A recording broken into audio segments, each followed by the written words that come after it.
दोस्तों, आज 15 दिसंबर हो गया और 15 दिसंबर का आपको बहुत बहुत सैल्यूट, नमस्कार। और आज का हमारा जो कोट्स है, शुभ विचार है, वो है always wear the custom of humility and you will receive the love and cooperation of others.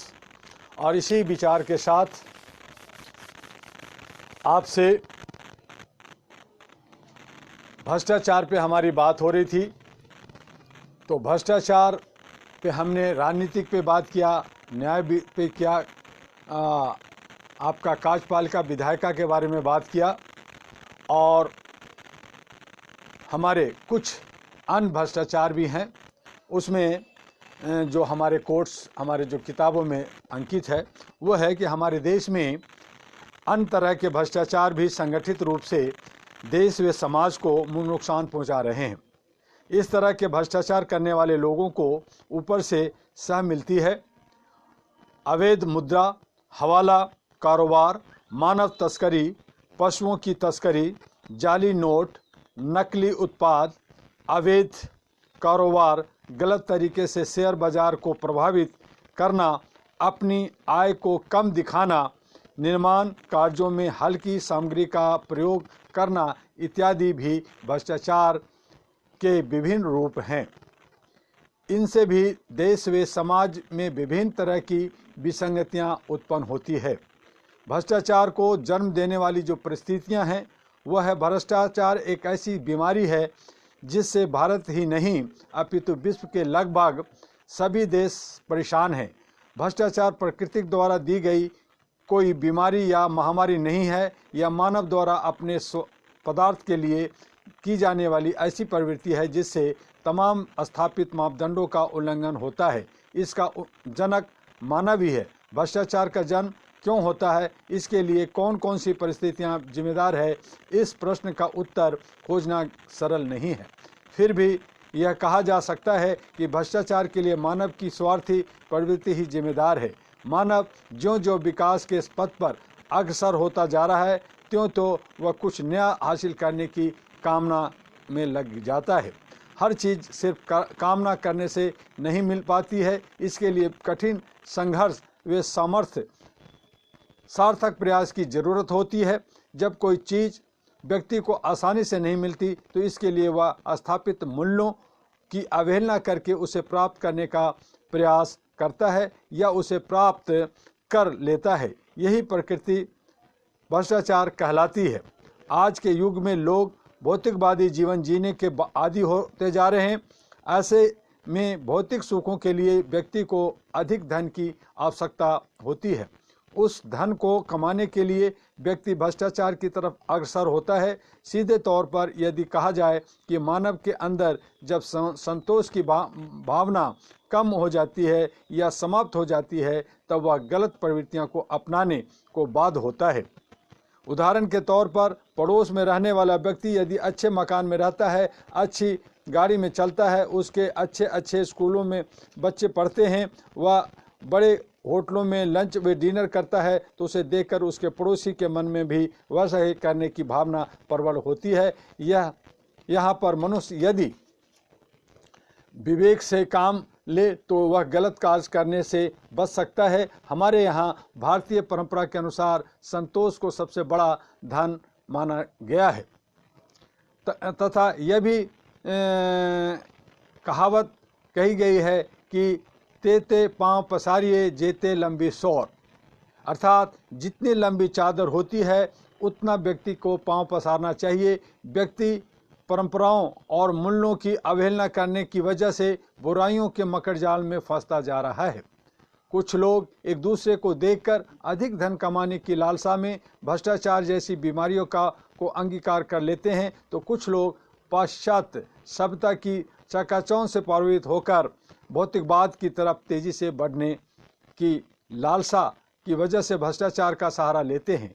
आज समाज में भ्रष्टाचारियों को अपराधी के रूप में नहीं देखा जाता है। ज़्यादातर लोग भ्रष्टाचार के बल पर धन व यश बनाने में लोगों को बुद्धिमान समझने लगे हैं। उन्हें भ्रष्टाचार द्वारा प्राप्त की गई संपत्ति या झूठा यश अच्छा लगता है, जबकि उसके लिए मर्यादाओं का उल्लंघन करना उन्हें दिखाई नहीं पड़ता।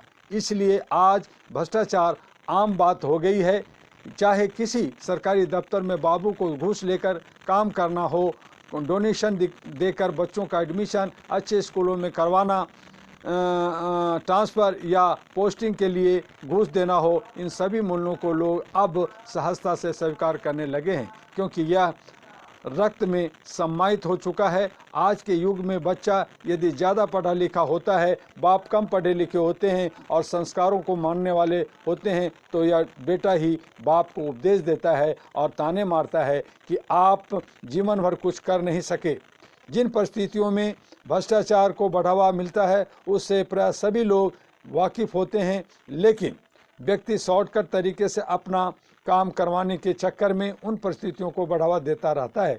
जितनी बड़ी विडंबना है कि सरकारी दफ्तरों में काम करने वाले तृतीय और चतुर्थ वर्ग के कर्मचारी भी ऊपरी आमदनी को ज़्यादा महत्व देने लगे हैं। देश के किसी भी राज्य में परिवहन विभाग, बिजली विभाग, राजस्व विभाग में जिस तरह से काम होता है उससे लोग त्रस्त हो चुके हैं। ज़्यादातर लोग बगैर घूस दिए अपना काम नहीं करवा पाते। जो लोग घूस नहीं देते तो उनके काम में विलम्ब होता है या उनके काम में तमाम तरह की अड़ंगे लगा दिए जाते हैं। मजबूर होकर अंततः व्यक्ति शॉर्टकट अपनाकर कुछ पैसे देकर अपना काम निकलवा लेना चाहता है। किसी काम के लिए किसी को घूस दे देना या अपना काम करवा लेना लोगों के लिए बड़ा सहज लगता है, लेकिन यह कितनी बड़ी बुराई है इसका अंदाज़ा नहीं लगाया जा सकता। जिस तरह से हमने भ्रष्टाचार को सहजता से अपनाना शुरू किया है, उसी तरह से भ्रष्टाचार हमारे समाज को, हमारी लोकतांत्रिक प्रणाली को, हमारे संबंधों को, हमारी मान्यताओं को खोखला करता जा रहा है। इस पहलू पर मानव सोचता जरूर है, पर इस पर गंभीर मंथन करने के लिए समय नहीं निकाल पाता।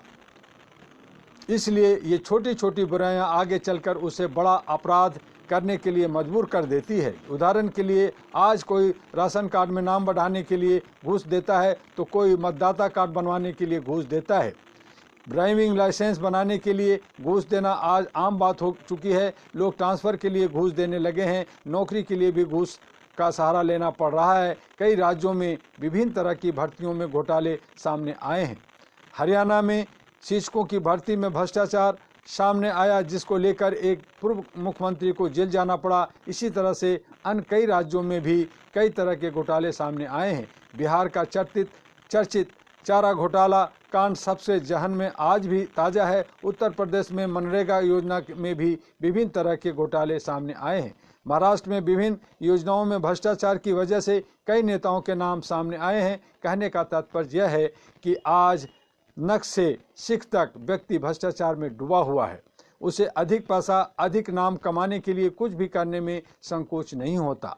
आज किसी सरकारी दफ्तर में एक चपरासी घूस लेता है तो देश के कई राज्यों के मंत्री, मुख्यमंत्री भी विभिन्न तरह के घोटाले में लिप्त पाए गए हैं। केंद्रीय मंत्री भी विभिन्न घोटालों में नाम आने से जेल जा चुके हैं। उक्त उदाहरणों को देखने के बाद यह कहा जा सकता है कि समस्या अब विकराल रूप ले चुकी है, पानी नाक तक आ गया है। अब इस समस्या को समूल नष्ट करना ही होगा।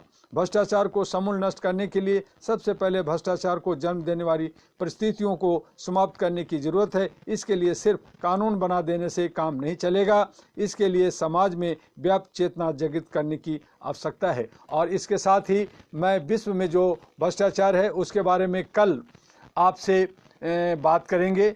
आज बस इतना ही। और मैं इसके साथ ही आपको ये बता दें कि हमारे जो अन्नदाता किसान हैं, जो दिल्ली के बॉर्डर पे बैठे अपनी मांगों को लेके बैठे हैं, उसमें सियासत गर्म हो गया है। बहुत सारे सियासत दां रोटियां सेकने लगी है और जो सत्ता में बैठे हैं उस आंदोलन को तोड़ने के लिए उसके अंदर जो है घुसपैठियों को घुसा कर करके अपनी रोटी सेकने में लगे हुए हैं और डराने का, एफआईआर लॉन्च करने का, मारने का और तरह तरह की प्रलोभन दे कर करके ये आंदोलन को ख़त्म करना चाहते हैं। आंदोलन ख़त्म होना भी चाहिए, लेकिन जो जेन्युइन मांग हैं, जो उनकी ज़रूरत हैं, जो उनके हक में है, जो जनहित में है, उस पर ज़रूर सुनवाई होनी चाहिए। मुझे बहुत ही आश्चर्य होता है कि जहां हमारे किसान ज़मीन पे ठंडे में बैठे हैं, सड़कों पे बैठे हैं और दिन रात वहाँ आप किसी को भी जा कर के जाए। मैं कई बार गया और मैं महसूस किया कि कितनी तकलीफ़ें होती हैं, और उस तकलीफ़ों को नज़रअंदाज करते हुए हमारे नेता जो है कोठियों में, बंगलों में रह रहे हैं, और हमारे देश के प्रधानमंत्री एक उद्योगपति के घर में जाके बच्चे की जन्म की बधाई देने जाते हैं। हमारे होम मिनिस्टर बंगाल में जा कर के चुनाव की तैयारी में लगे होते हैं। हमारे बाकी और जो है लोग उद्घाटन और दूसरे कामों में लगे रहते हैं, जहाँ पे इन बातों पे बहस होनी चाहिए, जहाँ पे इसका हल निकालना चाहिए। शीतकालीन जो अधिवेशन पार्लियामेंट में होता है उसे भी रोक दिया गया है। तो ये सारा का सारा किस ओर इशारा करता है? लोग जो है अपने आप को बड़ा समझते हैं, लोग अपने आप को आंदोलन रत समझते हैं, लोग जो है बड़े बड़े लीडर बन रहे हैं और देश को जो है गर्त में डाल रहे हैं। तो मैं ये कहना चाहता हूं कि भारत जो है गुलामी की तरफ बढ़ रहा है, दोबारा ये भारत गुलाम होने की तरफ जा रहा है। यहाँ जो है लोग कहते हैं ऐसा नहीं हो सकता। अब देश के अंदर 140 करोड़ आबादी है, पहले तो 60-70 करोड़ थी तो जो है गुलाम थे, लेकिन अब जो है नहीं हो सकता, ऐसा नहीं हो सकता। लोग जागरूक हो गए। तो ये सारा एक्सपेरिमेंट में लोगों ने कर चुके हैं। आधे घंटे के अंदर आपकी मुद्रा बदल दी जाती है और आपको कुछ नहीं करने की, आप कुछ नहीं कर सकते। आपके को जो है ताली और थाली बजा दी जाती है आधे घंटे के अंदर, तो आप कुछ नहीं करते। आपके बीच में अंधभक्त जो हैं, जो लोग गुमराह हैं, जो लोग बिके हुए हैं, जो दलाल हैं, जो गोद मीडिया हैं, जो पेड मीडिया हैं, ये सब के सब जो है आपको गुलाम बनाने के लिए तत्पर हैं।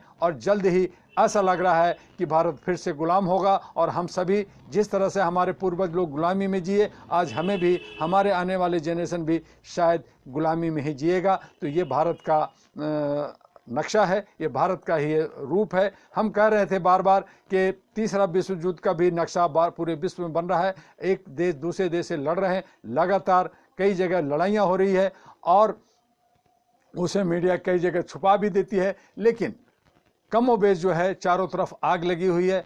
ठंड का मौसम चल रहा है, सब जगह सर्द बर्फ हवाएं चल रही है, और ऐसी सूरत में भारत के अंदर सरगर्मियां बढ़ी हुई है। देखते हैं ऊंट किस करवट बैठता है। किसानों की मांग पूरी होती है या किसानों के मंसूबे, उनके मांगों को भी ये धत्ता बताते हुए जो हमारे जनप्रतिनिधि हैं, हमारी जो सरकार हैं, जिनको ब्लैक कमांडो चाहिए, उनको बुलेट प्रूफ गाड़ियाँ चाहिए, और ये आपस में लड़ने के लिए, आपस में सत्ता के लिए जो लड़ रहे हैं, ये जनहित में काम करने के लिए तैयार नहीं है। ये जनता से डरती है, ये किस से डरती है मुझे नहीं मालूम, लेकिन जिस तरह से ये शासन कर रही है ये ठीक नहीं है। और मैं एक मानवता को मानने वाले, मानवीय अधिकारों को पे काम करने वाले आपके बीच में हम चाहते हैं कि शांति और सद्भावना हो, और कानूनी तरीके से, संवैधानिक तरीके से काम हो। देश के अंदर जितने भी जो नौकरशाह हैं, चाहे वो जो है न्यायपालिका हो, कार्यपालिका हो, विधायिका हो, मीडिया हो, चाहे समाजसेवी संगठन हो, सभी देश हित में सोचें